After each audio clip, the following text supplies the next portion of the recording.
Olá, boa tarde você de casa que nos assiste, que está aqui na sintonia do seu Passando Geral Inhamuns pela sua Sinal Tauá. Hoje nós temos uma convidada mais que especial, né? A Samela Matias Nóbrega. Ela é psicóloga.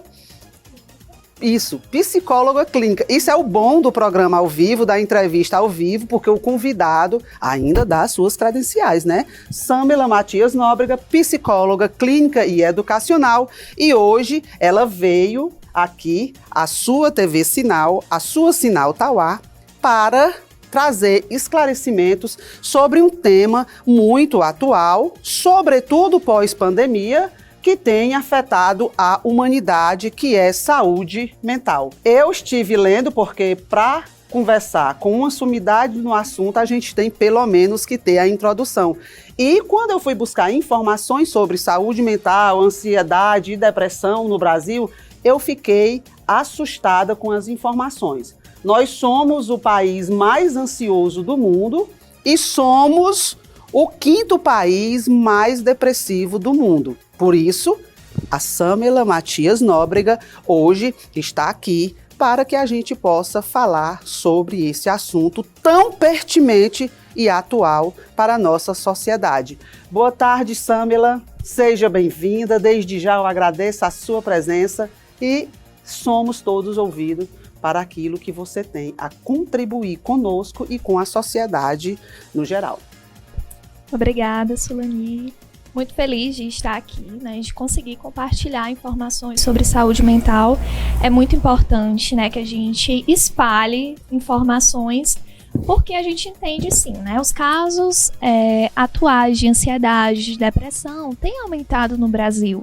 Né, como você viu aí numa pesquisa que você fez na internet, né, você já conseguiu ter esses dados, né? O Brasil, lá em 2019, como o país mais ansioso do mundo e posteriormente o 5º mais depressivo, né? Com pessoas que vivenciam transtornos mentais. Então, se lá em 2019, antes desse período pandêmico que nós vivenciamos, a ansiedade já estava, né, com uma intensidade ali considerável entre a população, imagina agora, né, como é que a situação está. As pessoas estão sim vivendo mais ansiedade e depressão. Inclusive, outra pesquisa que foi feita pela Organização Mundial de Saúde trouxe que houve um aumento de 25%, né, na prevalência global, tanto de ansiedade quanto também de depressão. Então, nós temos aí mais pessoas vivenciando esses sintomas, vivenciando esses transtornos, mas que muitas vezes não procura ajuda, né? Não sabe da importância de ter ali um profissional da psicologia, de ter um profissional de saúde mental acompanhando. Então, por isso, né, a importância desse programa hoje, para que a gente consiga falar, consiga trazer esperança para muitas pessoas que estão passando por ansiedade, por depressão, mas não sabe exatamente o que fazer, como buscar tratamento, a qual profissional ir, né? Então é muito importante esse momento aqui. Obrigada pelo convite. E tudo isso que nós já conversamos aqui, dessa excelente explanação que você fez no início aqui da sua participação, a gente pode afirmar que o transtorno de ansiedade, de depressão, a saúde mental do brasileiro, nos últimos anos, ela vem sendo mais afetada, está aumentando de forma numerosa, drástica, podemos dizer assim, o número de pessoas com comprometimento na saúde mental? Com certeza, né? Tanto dentro da clínica, do consultório psicológico, a gente já percebe esse aumento de casos, então chega muito mais demandas de pessoas querendo tratar a ansiedade, ou então em dúvida, é a ansiedade, é a depressão, o que eu estou sentindo, preciso de ajuda. E então, ali dentro do próprio espaço, né, da clínica, já tem essas pessoas chegando. E a gente pensa, né, que 70% das pessoas ainda não procuram, ainda postergam, né, deixam para depois, resistem ao tratamento, né? Então, ainda tem muitas pessoas sem assistência. Uma pergunta até para esclarecer esse ponto que você fala, que muitas pessoas ainda não buscam esse acompanhamento, não buscam a ajuda necessária, né? É porque assim, talvez, e é o que eu vejo muito na sociedade, as pessoas muitas vezes não sabem distinguir o que é ansiedade, o que é depressão, o que é tristeza, o que é mágoa, né? Então, dentro disso, o que é ansiedade e como a ansiedade tem afetado a vida do cidadão, a vida do brasileiro e do ser humano em geral, né? Já que é um problema, é uma pandemia, é um problema mundial. Como a ansiedade, o que é ansiedade no seu conceito como profissional e porque tem tratado tantas pessoas, e como a ansiedade tem afetado o dia a dia das pessoas em geral. Sim, eu vou explicar. A ansiedade, ela é algo natural para nós, seres humanos, né? Então, qualquer um de nós podemos sentir ansiedade. Na nossa evolução, nós precisamos da ansiedade, né? Então, todo esse processo foi muito importante ter e sentir ansiedade. Isso por quê? Né? Porque assim, vamos pensar há milhares de anos atrás, se lá eles se deparassem com um leão, né, e eles não sentissem ansiedade, aqueles povos, eles não iam fugir, né, eles iriam ficar ali parados e correriam um risco. Então, a ansiedade é como o nosso sistema de alarme. Ela nos protege, ela nos ajuda a perceber as ameaças, ela nos livra do perigo. Então, a ansiedade, ela foi programada em nós, seres humanos, só que com o tempo ela foi se tornando patológica. Se a gente pudesse usar aqui um exemplo de uma casa com uma cerca elétrica com um alarme. Aquele alarme foi colocado naquela residência para que aquelas pessoas lá dentro, elas se sentissem seguras, elas se sentissem protegidas. Então, né, isso iria impossibilitar que invasores, que pessoas ali interessadas em entrar na casa, essa família iria ser avisada, né, se essa pessoa estivesse ali tentando entrar. Então, elas se sentiriam muito mais seguras, né? Então, essa é a lógica de ter um alarme na casa, por exemplo.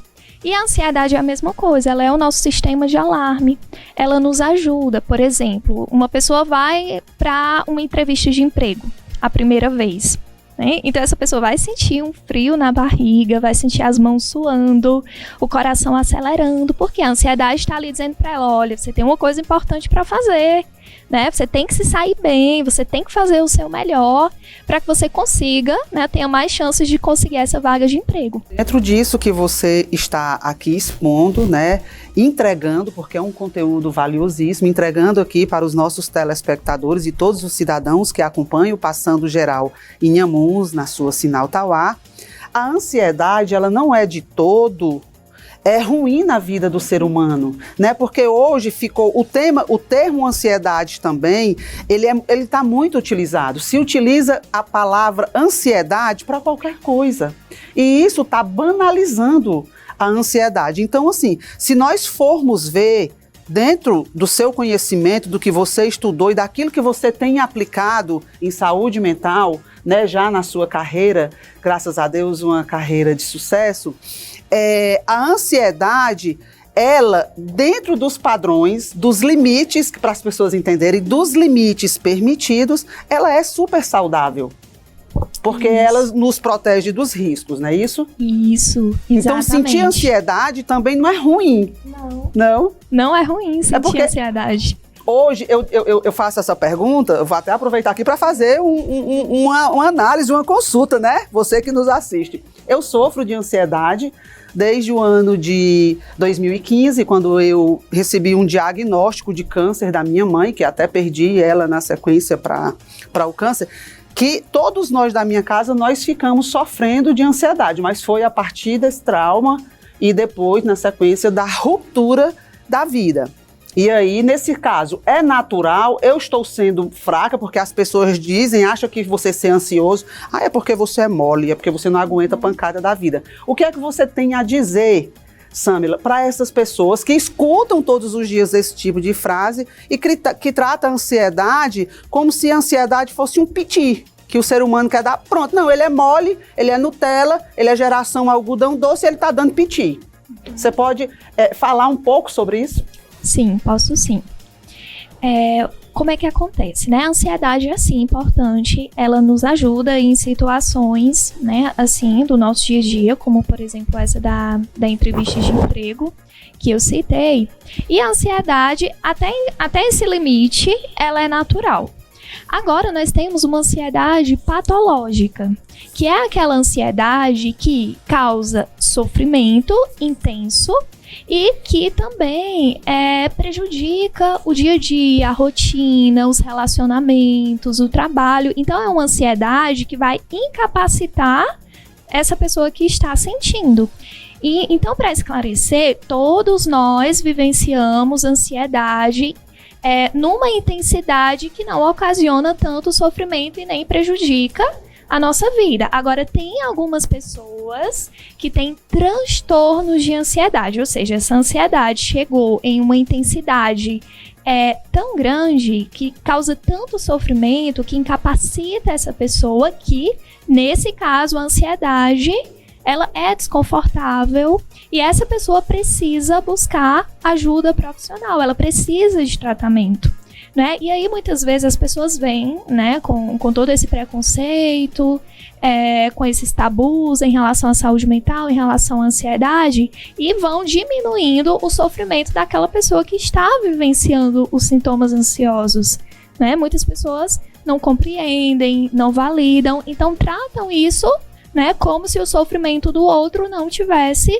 importância, né? Como se fosse besteira, como se fosse porque você não é forte, se você tentasse mais um pouquinho você conseguiria. Então, por isso a importância, né, de compreender. Passou para uma ansiedade patológica, então precisa, sim, de tratamento. É desconfortável, é difícil vivenciar. Um exemplo disso, pessoas que têm dificuldade de sair de casa, né? Pessoas que têm medo de multidões, pessoas que não vão para entrevista de emprego com medo de ir lá, né? O que é que vai acontecer? Eu vou gaguejar, não vou lembrar do que eu vou falar. Tem pessoas também que acabam não tendo relacionamentos amorosos, né? Porque são tão ansiosos que não conseguem iniciar uma conversa, não consegue chegar até alguém. Pode ser, inclusive, né, outro exemplo, uma mulher em casa, né, ansiosa, irritada, que grita, com os nervos à flor da pele, qualquer coisa que fala ela já, né, ali fica extremamente inquieta.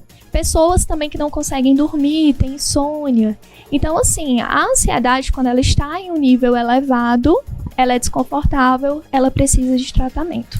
E Samila, com a sua experiência profissional, com os atendimentos que você faz no dia a dia, como está sendo esse nível de ansiedade, de depressão, de saúde mental das pessoas no período pós-pandemia? Sim, há uma procura, né, por serviços de saúde, por profissionais, mas eu acredito que ainda precisa crescer mais essa procura, né? Mais pessoas precisam estar chegando nos serviços de saúde, nos profissionais de saúde mental. Então é muito importante que isso aconteça, não é? E como eu sempre dou um exemplo, para que uma pessoa ela venha desenvolver um transtorno mental, é como uma receitinha de bolo, né? Um bolo a gente não faz só com ovos e leite, a gente não faz só com manteiga e açúcar. A gente vai reunir ali vários ingredientes para fazer aquele bolo, né? Faz a mistura, leva para o forno, passa um tempo para que depois a gente consiga consumir. E para uma pessoa ter um transtorno mental, é mais ou menos isso que acontece, né? São vários fatores, como, por exemplo, genética e temperamento, que já são aqueles fatores que alguém nasce com eles. Dinâmica familiar, né? Quem foram os seus cuidadores, primeiros anos de vida, os traumas, as situações difíceis que essa pessoa vivenciou ao longo da vida, os relacionamentos afetivos, interpessoais. Então, é uma série de coisas que vão ali se unindo, se correlacionando para que alguém desenvolva um transtorno, por exemplo, de ansiedade ou um transtorno depressivo.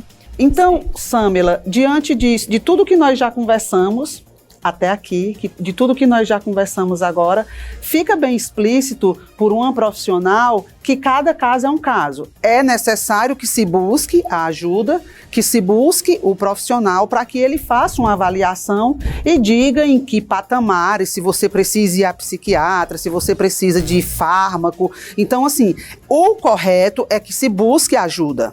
Que busque a ajuda do profissional para só assim ter uma avaliação mais precisa, não é isso? Isso, exatamente. Tem muitas pessoas que fazem autodiagnóstico, né? Vão lá pesquisar o Google, abre, aí coloca lá. Doutor Google. Eu tô com dor no peito, o que é isso, né? O que é que eu tô sentindo? O que é que eu tenho? Aí lá tô infartando. Aparece uma lista de condições médicas, né? E essa pessoa se assusta e chora e corre pro médico. E chega lá, já chega com o diagnóstico. Doutor, você tem que pedir um eletro, você tem que fazer um eco, porque eu descobri com o doutor Google, numa consulta gratuita, que eu estou infartando, né? Isso. Mas tirando a brincadeira, nós estamos aqui no seu Passando Geral em Inhamuns, através da sua Sinal Tauá, falando sobre um assunto muito importante e que todos nós devemos ter atenção. Estamos aqui com a Samila Matias Nóbrega, psicóloga, e ela está falando sobre saúde mental, sobretudo, em especial, sobre ansiedade e depressão. Então vem aquela pergunta que acabaram de nos enviar de casa. A pergunta é: tristeza e depressão são a mesma coisa? Não, não são a mesma coisa, né? A tristeza, ela é uma emoção, todos nós vivenciamos. Ela é despertada em situações difíceis, situações de perda, de luto, né? Imagine uma pessoa que vai lá no banco, retira um valor e aí imagina que ela perde R$200 no caminho. Eu chorava nos dias de hoje. Então essa pessoa ficaria com raiva, ficaria frustrada, inclusive ficaria triste, né? Porque uma situação despertou aquela emoção. Então a tristeza, ela é natural para essas situações e ela é passageira, né? Uma pessoa, pode ser que ela perdeu os R$200, só que ao longo do dia ela estava lá no trabalho e alguém a elogiou. Nossa, que relatório que você fez, parabéns. E essa pessoa vai se sentir feliz, né? E vai melhorando, vai esquecendo que ela estava triste. Então, essa tristeza, essa pessoa, ela responde a estímulos positivos, a alegria, a felicidade, a um elogio, a um parabéns, a um reconhecimento. E essa tristeza também, além dela ser passageira, né? Ela vai melhorando com o tempo. Não tem pensamentos ali de morte associados a essa tristeza. Então, ela vai ser esperada para nós, né? Ninguém espera, por exemplo, que em um velório alguém vá ficar alegre, vá ficar sorrindo, né? Então, a tristeza também é importante para nos mostrar, olha, você passou por uma situação difícil, né? E com certeza isso vai te gerar emoções e você vai precisar lidar com essa tristeza. Só que as pessoas, elas utilizam muito o termo depressão, né, para justificar a tristeza. Então, é aquela pessoa mais abatida, que está chorando, que está ali um tempo mais dentro de casa. E que ela tem todo o direito de estar um pouco mais triste. Nós não somos obrigados a estar sempre sorrindo, a sermos sempre fortes, não é isso? A gente também pode demonstrar tristeza, o ser humano também pode chorar. Choro não é fraqueza, né?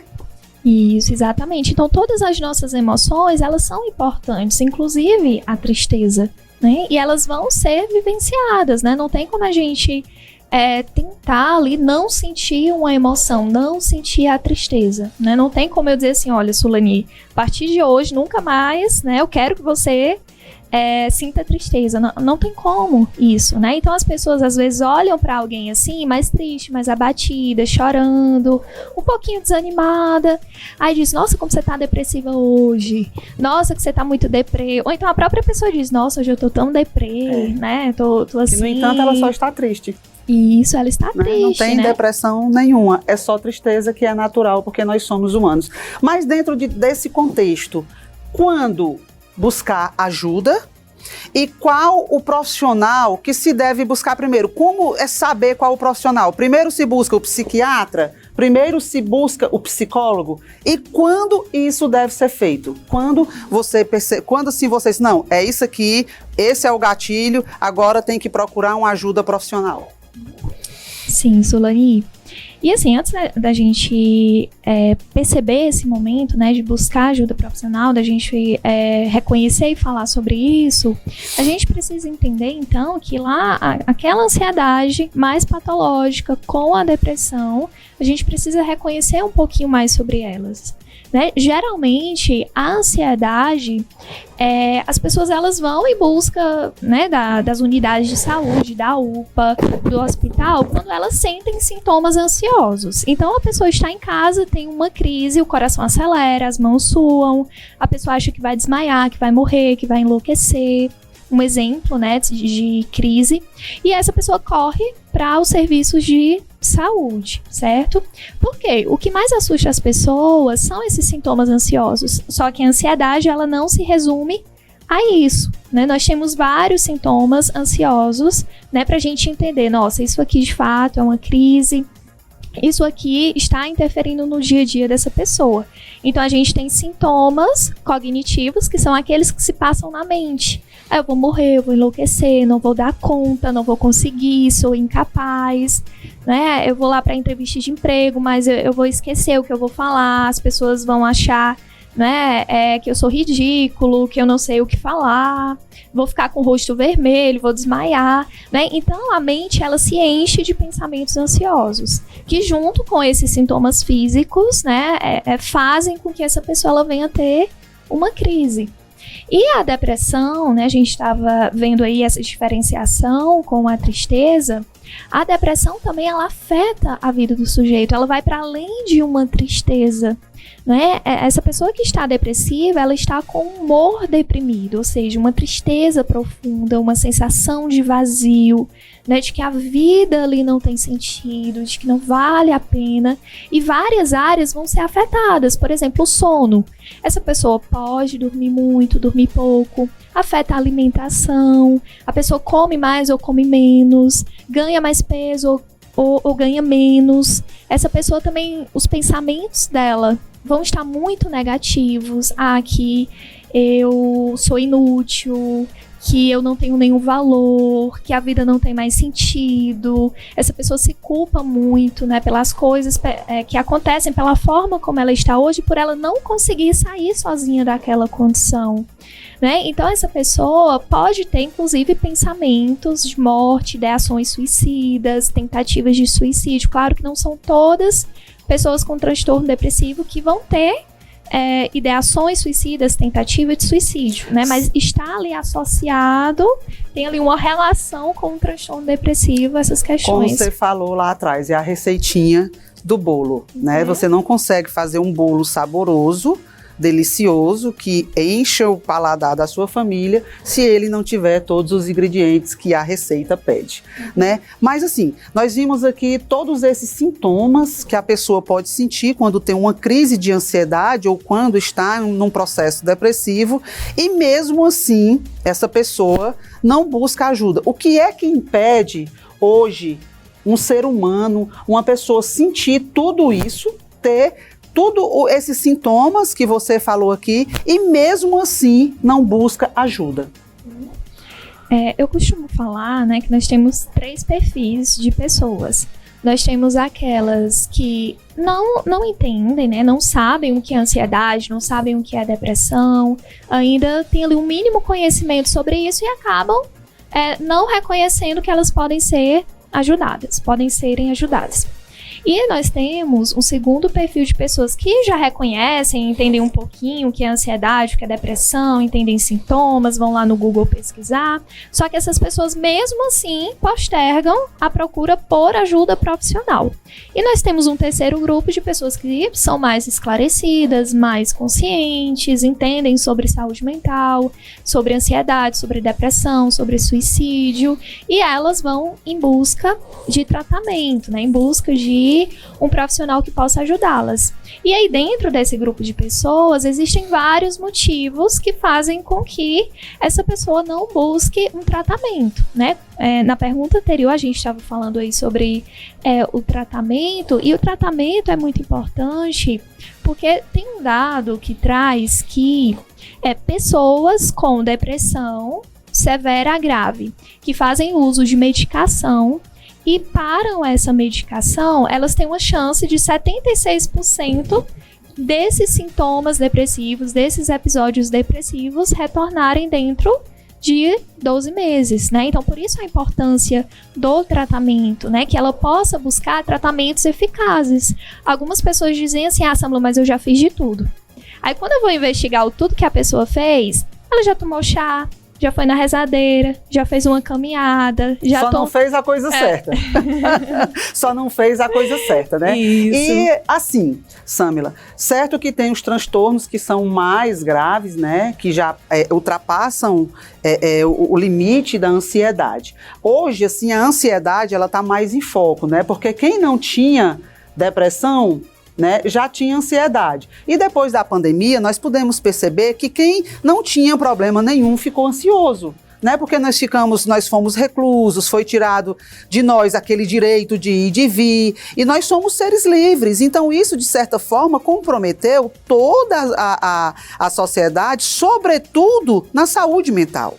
Né? E aí, nesse caso, se eu estiver aqui, eu estou tendo uma crise de ansiedade, eu estou com aquela dor no peito, eu estou suando frio, o mundo vai acabar, eu vou morrer, vai explodir aqui uma coisa que vai acabar com tudo. O que eu devo fazer quando eu estiver numa crise de ansiedade? Certo, já tem algo, né, ali que a gente pode fazer. Mas é muito importante buscar esse tratamento, né? Buscar um psicólogo, buscar um psiquiatra, buscar mudar o estilo de vida para que se tenha ali uma saúde completa, integral, inclusive buscar outros profissionais de saúde, se for necessário, né? Como a gente estava falando lá da receitinha de bolo, que são vários fatores, a pandemia contribuiu. Porém, ela não foi o único fator que fez com que as pessoas ou intensificassem, né, as suas condições psicológicas, ou então começassem a surgir, né, esses sintomas nessas pessoas. Então é importante sim que elas busquem um tratamento eficaz, né? Hoje nós temos aí tratamentos testados cientificamente, medicações também que são estudadas, né? Muitas pessoas têm receio da medicação porque vai viciar, mas aí isso acontece quando essa pessoa ela não tem a outra parte do tratamento, que é a psicoterapia, né? Por isso a importância de fazer isso junto. Aí a pessoa pergunta, mas eu vou pro psiquiatra primeiro, pro psicólogo primeiro? Um profissional vai encaminhando para o outro, dependendo ali da necessidade, né? Se o psicólogo vê que precisa de medicação, né, que tem essa possibilidade, ele envia para uma avaliação, né? Então, se uma pessoa ela está tendo crises de ansiedade recorrentes, com frequência, você pode, em casa, né, durante uma crise, parar aquilo que você está fazendo, você senta, vai para um local onde você se sinta ali mais seguro, mais confortável. Se você estiver fora de casa, em um espaço público, em um supermercado, no centro, você precisa, né? Você pode ir para um banheiro, por exemplo, para ficar dentro do seu carro, e ali você vai fazer um exercício de respiração. Você vai inspirar o ar em 3 segundos, segura esse ar por 3 segundos e solta lentamente pela boca em 3 segundos. E você vai fazer isso por 2 a 5 minutos até perceber que você está mais calmo, né? E junto a essa respiração, você vai também rever o conteúdo do seu pensamento, né? Porque quando a ansiedade vem, essa pessoa vai pensar que o pior vai acontecer, que ela não vai dar conta, né? Que o mais catastrófico ali é o mais provável de acontecer. Vou morrer, vou enlouquecer, eu estou longe de casa, como é que vai ser se eu passar mal aqui, né? Então essa pessoa ela começa a pensar em possibilidades que talvez nem aconteçam.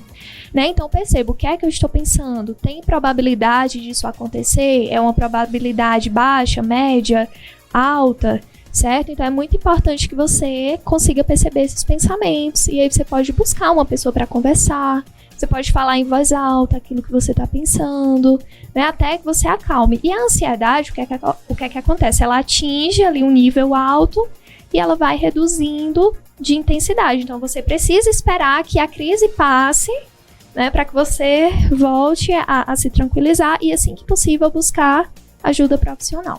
E eu estava aqui, você ensinando aí, né, como escapar, não por total, mas pelo menos se tranquilizar de uma crise. Eu já estava treinando, né? E respira, que é para tentar fugir dessa crise. Mas, saindo dessa crise, que normalmente é a porta de entrada até para uma depressão mais severa, caso você não faça esse protocolo da busca de ajuda, que ela é necessária em todos os casos, né? Você não pode postergar essa busca de ajuda, essa avaliação para saber em que nível está, que tipo de tratamento adequado, se vai ser preciso ser permanente, por quanto tempo, você não pode postergar, você tem que buscar essa ajuda. Mas depois da ansiedade, se eu, Sulani, me perceber, ou o telespectador que está em casa, ele se perceber com os sentimentos assim, mais triste, chorando por tudo, muito choroso, que é o normal que acontece hoje, as pessoas choram por tudo, ou até mesmo com ideações suicidas. O que fazer? A quem buscar para que solucionar esse problema, essa tristeza, esse choro, essa angústia profunda e esses pensamentos que não condiz com a vida humana, com aquilo que Deus nos criou para ser, né? Felizes, abundantes. O que fazer? Sim, nesse caso, né, eu recomendo buscar realmente ajuda profissional, né? Porque ficar em casa, esperar as coisas passarem, não vai funcionar para depressão. Com a ansiedade, as pessoas ainda arrastam isso, né? Tem uma crise aqui, depois alguns meses, depois alguns anos, e aí elas vão arrastando o tratamento. Até chegar na depressão. E algumas pessoas vão ter depressão associada, outras não, né? Depende de cada indivíduo. Então, a depressão, em especial, se essa pessoa estiver com ideações suicidas, ela precisa de tratamento urgente. Por quê? Porque é a vida que está em risco. Né? Essa pessoa a qualquer momento pode, dentro dessas tentativas de suicídio, conseguir realmente se suicidar. Então, quando se trata da vida, né, não dá para postergar, não dá para dizer assim, não, amanhã, daqui a alguns meses, quem sabe depois, né? Como muitas pessoas colocam esses motivos, né, que a gente estava falando anteriormente, que é vergonhoso buscar ajuda profissional, quem vai no psicólogo, no psiquiatra é só gente louca, gente doida, gente fraca, eu não vou buscar porque ajuda profissional, porque eu não vou conseguir falar sobre mim. O que é que as pessoas vão pensar se me virem entrando dentro do consultório, né, de um psicólogo, de um psiquiatra.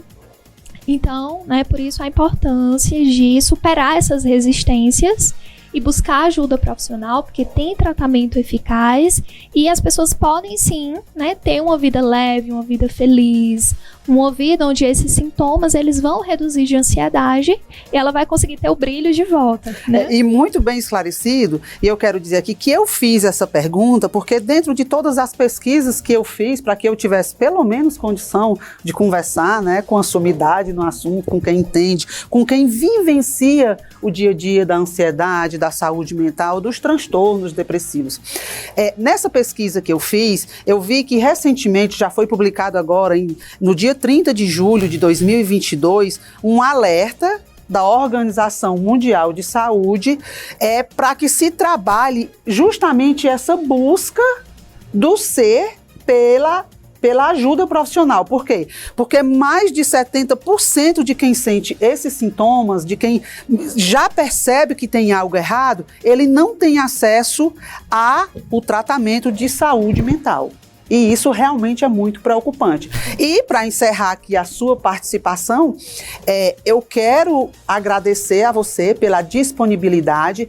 Tenha por certo que você contribuiu muito, não só conosco aqui do Passando Geral em Inhamuns, mas com toda a sociedade tauaense, das cidades vizinhas que nos assistem, Arneróis, Parambu, Quiterianópolis, Oroz, nós somos bem assistidos em Oroz, Crateús e, sobretudo, aquelas pessoas que muitas vezes têm até vergonha ou preconceito de buscar ajuda. Então, dentro das suas considerações finais, eu queria pedir a você, Samila, que você conversasse com a pessoa que está em casa sobre isso, essa questão do preconceito, não se sentir envergonhado e também esclarecer um pouco que a psicoterapia não é só para quem tem problemas com saúde mental, não.